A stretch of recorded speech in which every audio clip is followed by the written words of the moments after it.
रहमानिर्रहीम। Class 12 chemistry chapter 9 aromatic hydrocarbons में आज का हमारा टॉपिक है हैलोजिनेशन ऑफ बेंजीन। डिफाइन हम करते हैं the introduction of halogen in benzene ring is called halogenation of benzene. So सबसे पहले हम हैलोजन के बारे में पता हो हमें कि हैलोजन हम किसको कहते हैं। बेसिकली जो ग्रुप 7 है या इसको हम ग्रुप 17 का भी नाम देते हैं, इस ग्रुप को हम कहते हैं हैलोजन। और इसके अंदर जो मेंबर्स इंक्लूड हैं, मेंबर्स इसके अंदर है फ्लोरीन है, क्लोरीन है, ब्रोमीन है और आयोडीन है। तो ये सारे हैलोजन्स हैं। इनमें से कोई एक अगर हमने बेंजीन रिंग के ऊपर लगाना हो तो इस प्रोसेस को हम नाम देंगे हैलोजिनेशन ऑफ बेंजीन। अब इस प्रोसेस के लिए हमें कैटलिस्ट की ज़रूरत होगी और वो कैटलिस्ट हम क्या लगा सकते हैं, हम यहाँ पे दो लगा सकते हैं, FeX3, जहाँ पे X जो है ना एब्रीविएशन है हैलोजन की, ठीक है। या फिर हम यहाँ पे लगा सकते हैं AlX3 लगा सकते हैं।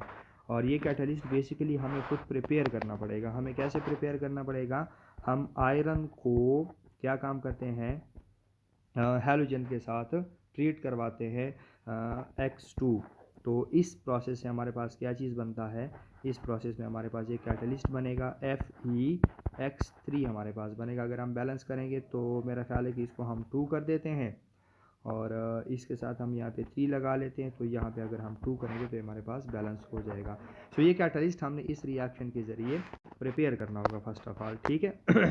सो पहले स्टेप में कैटलिस्ट हम प्रिपेयर करेंगे।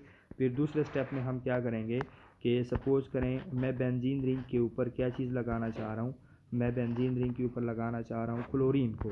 तो मैं यहाँ पे क्या चीज़ ले लूँगा, क्लोरीन मॉलिक्यूल लूँगा। साथ मेरे पास ये जो कैटलिस्ट है जो कि मैंने प्रिपेयर करना है आयरन, और चूँकि मैं क्लोरीन लगा रहा हूँ तो यहाँ पे मैं 3Cl2 कर लूँगा, ठीक है। ये 3Cl2, तो मेरा इस केस में कैटलिस्ट क्या हो जाएगा, मेरे इस केस में कैटलिस्ट हो जाएगा FeCl3। तो ये मैं FeCl3 कर लूँगा और इसके बाद जो है रूम टेम्परेचर पे हम इस रिएक्शन को कैरी आउट करेंगे 25 डिग्री सेल्सियस पे। तो क्या चीज़ बन जाएगा, क्लोरोबेंजीन बन जाएगा हमारे पास, यहाँ पे क्लोरीन लग जाएगा। और साथ में क्या चीज़ बनेगा हमारे पास, बाय प्रोडक्ट में इसमें बनेगा HCl। और चूँकि FeCl3 हमारा कैटलिस्ट है तो वो भी साथ में रीजनरेट होकर दोबारा निकल जाएगा, ठीक है। अब ये हमारे पास रिएक्शन इस तरीके से है। मैकेनिज़्म के अंदर हम देखते हैं कि हम इलेक्ट्रोफाइल कैसे जनरेट करेंगे, ठीक है। ये मेरे पास है इसका मैकेनिज़्म। सबसे पहले मेरे पास इलेक्ट्रोफाइल फॉर्मेशन हम करेंगे।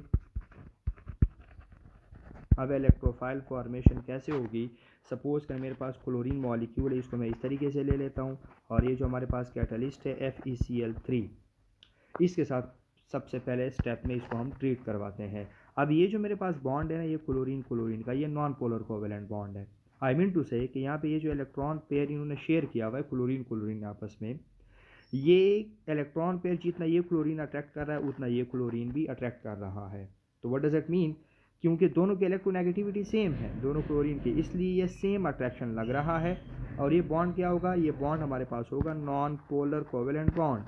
लेकिन मसला ये है कि यहाँ पे हमने ये जो FeCl3 कैटलिस्ट लिया है ना, यहाँ पे ये आयरन है मेटल।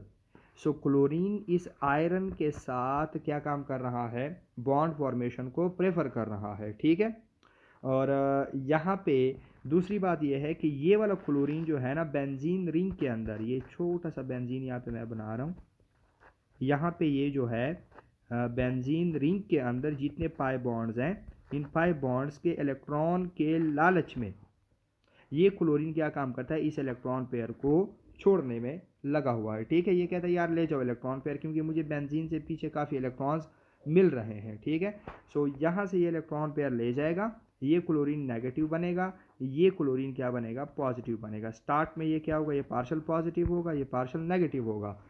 एक दफ़ा फिर बता दूं कि ये बॉन्ड नॉन पोलर है, लेकिन इसके अंदर पोलैरिटी कहाँ से आती है, बेंजीन रिंग के पाई इलेक्ट्रॉन्स के लालच में ये वाला जो क्लोरीन है ये अपना इलेक्ट्रॉन पेयर, ये जो बॉन्डेड इलेक्ट्रॉन पेयर है, इस पे होल्ड अपना डिक्रीज़ कर देता है।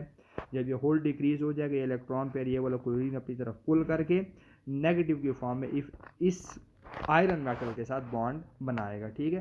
सो रिजल्ट मेरे पास क्या निकलेगा, मेरे पास ये क्लोरीन पॉजिटिव बन जाएगा, साथ में FeCl4 -1 बन जाएगा। अब ये भी एक अनस्टेबल है, ये भी फ़िलहाल स्टेबल नहीं है, ये एंड पे जो है ना दोबारा हमें FeCl3 जनरेट करके देगा। फिलहाल ये हमारा हेलोनियम आयन बन गया, इलेक्ट्रोफाइल हमारा यहाँ पे जनरेट हो गया। ठीक है, अब ये इलेक्ट्रोफाइल जो जनरेट हो गया ये सेकंड स्टेप में बेंजीन रिंग के साथ रिएक्ट करेगा।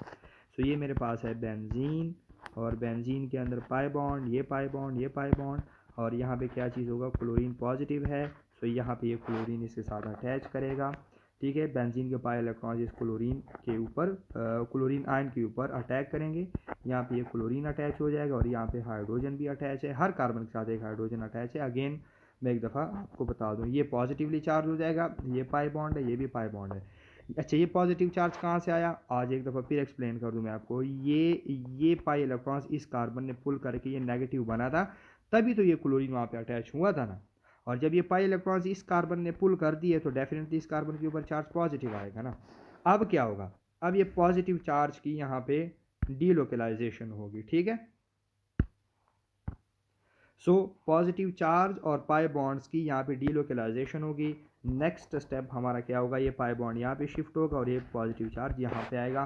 किस तरीके से जाता है वो हमने नाइट्रेशन और सल्फोनेशन ऑफ बेंजीन में बहुत डिटेल से कर लिया है। ठीक है, ये हाइड्रोजन हमारे पास, ये पाई बॉन्ड यहाँ पे आ गया, पॉजिटिव चार्ज यहाँ पे आ गया, ये पाई बॉन्ड इधर ही पड़ा हुआ है। ठीक है, ये पाई बॉन्ड अब यहाँ पे जाएगा और ये पॉजिटिव चार्ज इस कार्बन के ऊपर आएगा। ठीक है, सो फाइनल हमारे पास ये स्टेज आ रहा है जहाँ पे ये हमारे पास पाई बॉन्ड, ये पाई बॉन्ड आ गया, इस कार्बन के ऊपर पॉजिटिव चार्ज है, ये क्लोरीन है और ये हाइड्रोजन है। ठीक है, अब लास्ट स्टेप में, जो लास्ट स्टेप हमारा है, इसमें अब इजेक्शन ऑफ प्रोटॉन होगा। ठीक है, इजेक्शन ऑफ प्रोटॉन का मतलब क्या है कि ये वाला हाइड्रोजन अब यहाँ से निकलेगा और बेंजीन रिंग का सेक्सटेट दोबारा रीजनरेट होगा। सो यहाँ से ये मेरे पास समथिंग लाइक दिस, ये पाई बॉन्ड आ गया, ये पॉजिटिव चार्ज है, ये क्लोरीन है, यहाँ पे ये हाइड्रोजन है। सो ये जो इलेक्ट्रॉन पेयर ये वाला कार्बन इसको लेके नेगेटिव बनेगा, ये नेगेटिव ये पॉजिटिव आपस में दोबारा यहाँ पाई बॉन्ड बनाएंगे और ये हाइड्रोजन जो प्लस की फॉर्म में निकलेगा इसको निकालने में FeCl4-1 भी हेल्प करेगा। ठीक है, अब FeCl3 को जो हमने एक एक्स्ट्रा क्लोरीन दिया था जिसकी वजह से इसके ऊपर चार्ज भी -1 आया हुआ है, वो क्लोरीन दोबारा निकलेगा इसमें से और H प्लस को अपने साथ ज्वाइन करेगा। मैं बताता हूँ कैसे होगा। पहले बेंजीन रिंग का सेक्सटेट दोबारा रीजनरेट हो गया, ये चीज़ बन गई मेरे पास, क्लोरोबेंजीन बन गया और यहाँ पे जो H प्लस हमारा है और इसको मैं ऐसे लिख लेता हूँ क्लोरीन, और क्लोरीन के साथ में FeCl3 लिख देता हूँ। ठीक है, ऊपर -1 चार्ज है। तो ये क्लोरीन जो है ना इस -1 के साथ यहाँ से निकल के H प्लस के साथ मिल जाएगा। ये दोनों क्या चीज़ बना लेंगे, ये दोनों हमारे पास बना लेंगे HCl और साथ में FeCl3 जो हमारा है ना कैटलिस्ट दोबारा रीजनरेट होकर निकल जाएगा। ठीक है, अच्छा अब मज़ीद इसमें डिटेल हम ये देखेंगे कि बेंजीन रिंग के साथ अगर हम फ्लोरीन को ट्रीट करवाते हैं, ठीक है, MDCAT और नम्स के लिए हमारे MCQs क्या हैं, तो ये रिएक्शन बहुत ज़्यादा विगरस होगा। ठीक है, ये इतना ज़्यादा विगरस होगा कि इसको कंट्रोल करना बहुत मुश्किल हो जाएगा। सो फ्लोरिनेशन ऑफ बेंजीन नॉर्मली हम करते नहीं हैं। ठीक है, सेकंड क्या है कि अगर बेंजीन रिंग के साथ हम क्लोरीन को ट्रीट करवाते हैं तो वो ठीक है, वो अच्छा रिएक्शन है, रूम टेम्परेचर पे ये हो जाएगा। ठीक है, इसको आपको स्पेशल प्रोसीजर रिक्वायर्ड है इस रिएक्शन को कैरी आउट करने के लिए।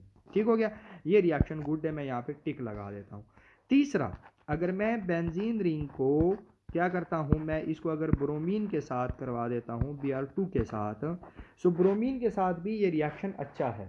ठीक है, इसको आपको थोड़ा सा आपको हीट करने की ज़रूरत पड़ेगी, बाकी ब्रोमीन के साथ भी वेल एंड गुड है ये reaction. Okay, bromination of benzene भी हम कर सकते हैं। लास्ट पे कौन रह गया, आयोडीन रह गया। अब आयोडीन जो है, iodination of benzene directly proceed करना मुश्किल काम है। ठीक है, और इसमें हमें क्या चीज़ मिलेगी, बहुत poor yield of the product हमें मिलेगा। ठीक है, और डायरेक्ट आयोडीनेशन जो है ना वो हम कर भी नहीं सकते। So no direct iodination of benzene. बात समझ आ गई। तो इसका मतलब क्या है कि हैलोजिनेशन ऑफ बेंजीन में जो हमारा ऑर्डर ऑफ रिएक्टिविटी होगा वो क्या होगा कि fluorine will be more reactive than chlorine and it will be more reactive than bromine and bromine will be more reactive than iodine. ठीक है।